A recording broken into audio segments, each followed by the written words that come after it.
I felt pretty good as I left the dealership. They were the proud owners of a Prius hybrid, and I was the enthusiastic owner of a new Jeep Grand Cherokee SRT. I stopped at a stoplight and sat there with a huge goofy grin on my face.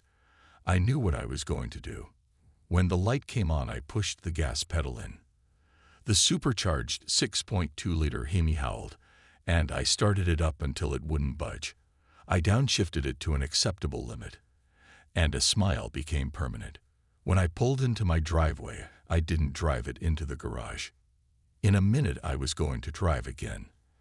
I stepped inside and smelled something cooking. It smelled like spaghetti. I never really liked spaghetti. Good thing I had plans.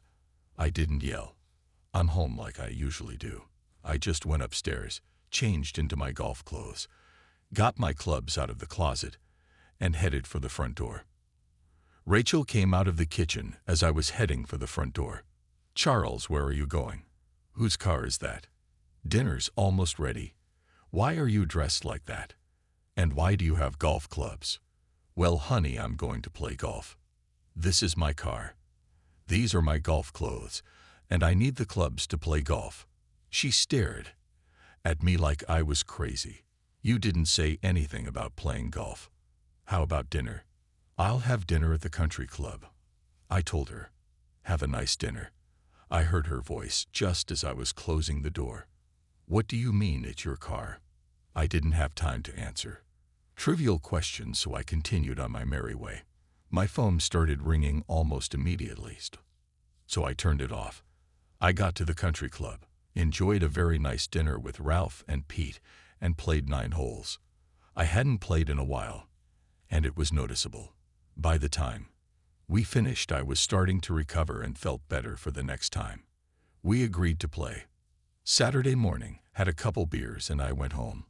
I knew there was a real storm brewing in my house. I pulled this SRT into the garage and went inside.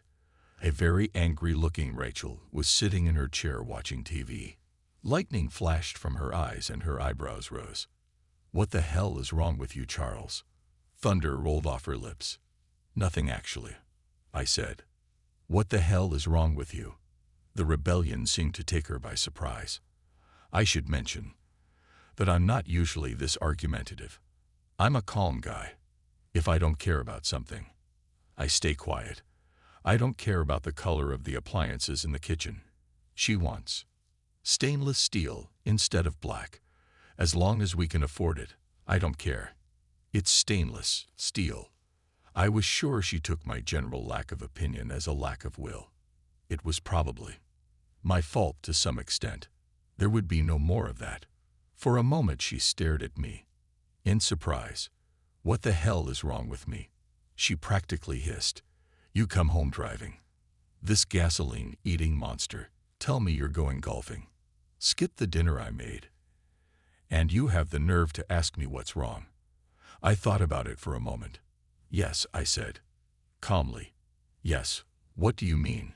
"Yes," she was practically foaming at the mouth. "Yes, I actually have the courage to say it." Her face was blotchy and flushed. "Are you drunk, Charles? Are you on drugs or something?" "I had a couple beers at the country club, but no drugs." "Do you have any drugs you want me to take?"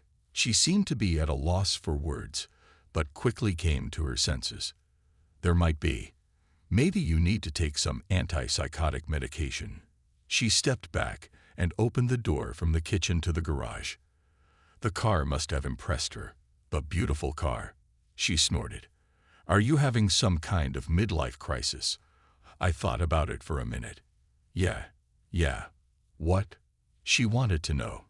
"Yes, I'm having a crisis, and I guess 41 would be considered middle age." "Well, what's the matter?" she asked, demanding. What is what? That's a pretty vague question. What crisis?" She seemed very annoyed. "It's a secret. So you're having a crisis and you're keeping it a secret from me." She seemed unable to believe it. "No," I said. "Stop being an ass," she shouted. "What do you mean?" "No, I'm not keeping it a secret from you." She splayed her hands. "I'm not going to waste my time. What's that stupid toy doing in our garage? And where's the Prius? I traded it in for an SRT. I didn't like the Prius. I like this SRT. We agreed that the Prius is environmentally friendly and economical, she said. It's the kind of car that responsible people drive. You need to think about how you'll look shoving this beast into your work parking space. All the executives drive hybrids. How will they feel when they see you driving this dinosaur? Envy. We agreed on the Prius, she said. No, I never agreed. I said. I just agreed because that's what you wanted. That's right, she said sternly. Don't you care about my happiness anymore? Tomorrow you'll take it back and you'll get your Prius back. No, she acted like she had no idea what the word no meant. What does no mean? I won't take it back, and I won't take the Prius back. She thought for a moment. A hurt expression appeared on her face. 3 days ago, I would have cared. What's wrong with you, Charles? I've decided I like being called Chuck. From now on, you have to call me Chuck. Her mouth was ajar, and she seemed speechless. I appreciated that. I went upstairs to shower and get ready for bed. When I stepped out into the bedroom, there was a pillow and blanket at the foot of the bed. You're going to sleep in the guest bedroom, she said. You're acting like a cranky child, and don't expect me to sleep with you. I thought for a moment and pulled back the blanket. Her eyes popped out of her orbits as I started to sit up. What the hell do you think you're doing? Going to bed. I told you weren't going to sleep here. Yeah, I heard you. There's nothing wrong with my hearing. Don't tell me where I can sleep. This is my half of the bed. The other half belongs to you. I'm not going in your half. It's only fair to tell you that you shouldn't climb on mine either. She rolled defiantly onto my half. I snatched the blanket from her hands and sat on top of her before lying on top of her. She tried desperately to push me off. I weighed 95 pounds.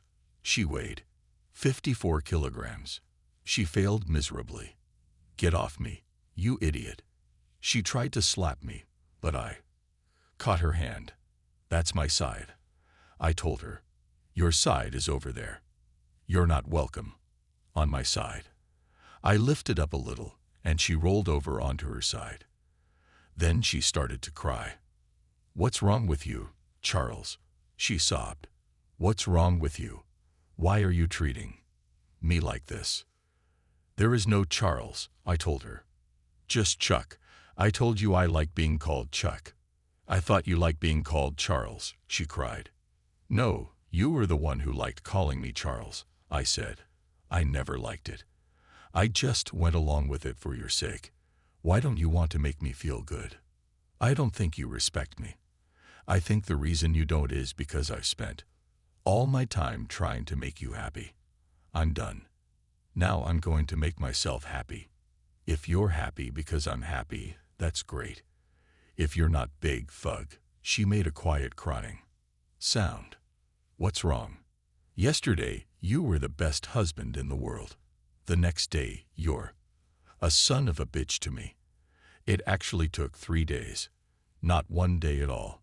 She was staring at me. She was very much like one of those chicks waiting for their mother to feed them. I don't have any worms for you, I told her.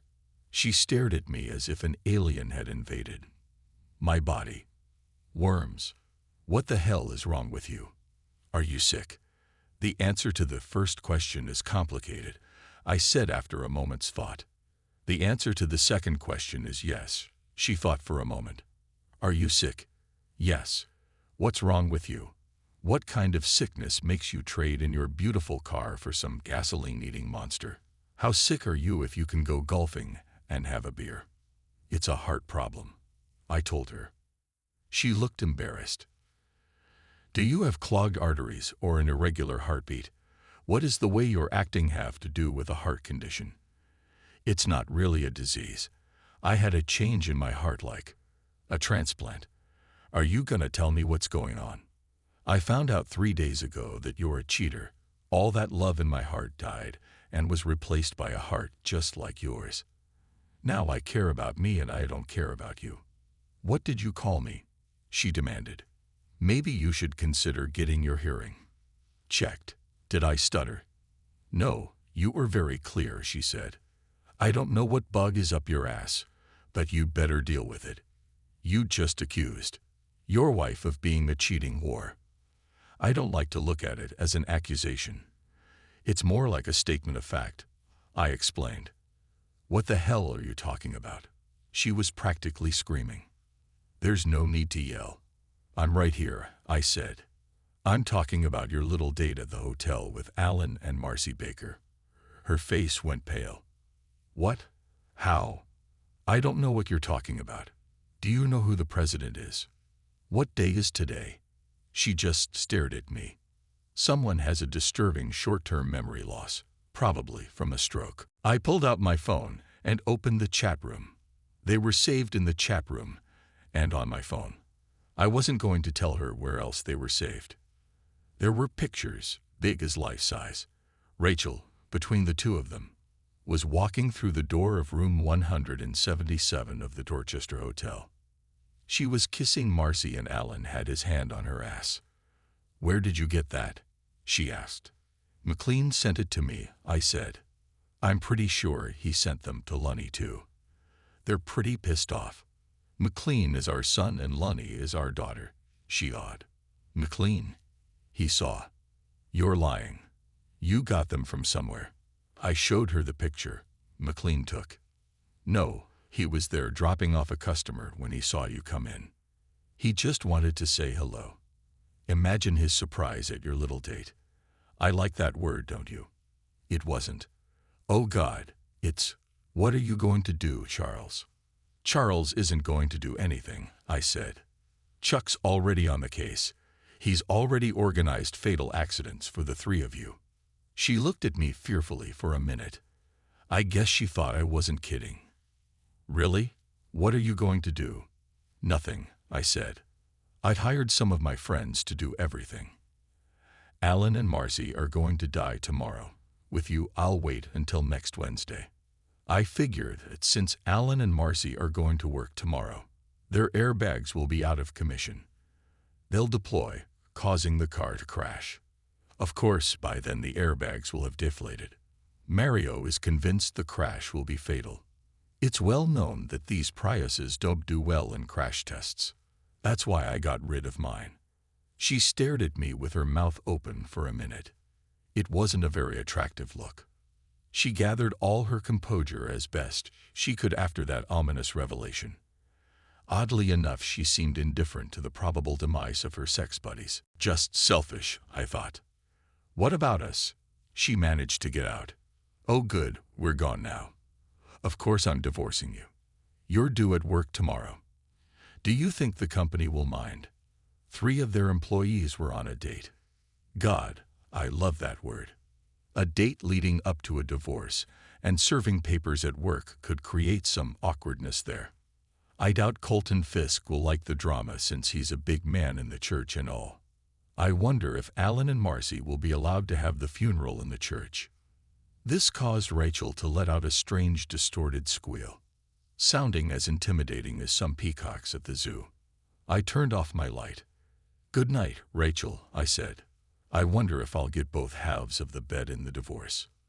She threw herself on my half of the bed and clung to my back like a leech. I don't want a divorce, Charles, she sobbed into my back. I didn't answer. Charles. She pulled me tighter against her. Charles, I don't want a divorce. Silence. She looked over my shoulder. Charles. I looked at her. There is no Charles, I told her. And you're on my side of the bed. Then, goddamn it, Chuck then. Chuck, I don't want a divorce. I rolled over to her. I didn't want a cheating whore as a wife either. But I got her even though I didn't want her. Funny how that works, huh? She didn't seem to have the same curiosity as me. Chuck, I'm so sorry, she said. It was just something I wanted to try. I was curious what it would be like to be with another woman. Me too, I said. Wow, are we so much alike? I was also under the impression that Alan was a man. Does anyone else know that he's not cisgender? Don't be ridiculous, she said. It was a threesome, but I didn't have sex with him. Only with Marcy. Did he sit in the chair and watch? Not a cisgendered voyeur, pervert. He was doing Marcy while she was doing me, she admitted. Do you realize how ridiculous this conversation is? What possible fancy could have made you think, in your wildest dreams, that this was helping your cause? She hesitated for a moment, but couldn't seem to come up with anything plausible. I was going to give you the same thing, she finally squeezed out. The same thing. What does that mean? I asked. A threesome with me and Marcy, she said. You just told me you were interested in being with another woman. Marcy isn't the kind of woman I'm interested in, I said. I was thinking about the one who hadn't slept with half the men in town. Who were you thinking about? What the hell? Chuck was on fire. I might as well have been playing with her mind. Well, Lily was always at the top of my fantasy list, I admitted. My sister, she squealed. You asked me that, I reminded her. Lily was sexy as hell. Rachel was a walking wet dream. Lily was all of those things but more. Blonde hair, brown eyes, a few freckles on the cutest little nose imaginable. And that body. She had the most beautiful shape. It was the kind of shape that just looking at it made your tongue go hard. Not to mention other parts of your body. Her tits were big, round, and firm. And she had the most delightful ass on the planet. She exuded sensuality from every pore and made men do stupid things when she was around. She was 5 years younger than Rachel and me, had been briefly married when she was in her late 30s to an up-and-coming NFL player, but dumped the bum when he washed out, started drinking, and couldn't keep a job. When Rachel and I were dating, we were in college, and Lily was in high school, and she had a crush on me. It was funny, and I loved the hell out of her, but I never took action. Yes, I felt the lust, but I wouldn't do anything even if I had the opportunity. I wondered if Rachel would really go for it, and more importantly, if Lily would. It didn't matter. Rachel was leaving me anyway, but this was a very good opportunity to drive her away. I could see the wheels turning in Rachel's head. I'm not going to have a threesome with my sister, she finally said. I shrugged and turned to go back to sleep. The divorce went as smoothly as it could possibly go. Rachel fought it as hard as she could. But divorces can't be dragged out like they used to be. Most people know what happens in divorce, and it wasn't fun, but Chuck enjoyed life. How do you leave your beloved? Just take out the trash. Sometimes the trash objects to being taken out, but hey, it happens. I never got to have that threesome with Lily. I'm quite content to be paired up though. The lush body of this cutie being the little spoon next to me doesn't even allow me to dream of a threesome.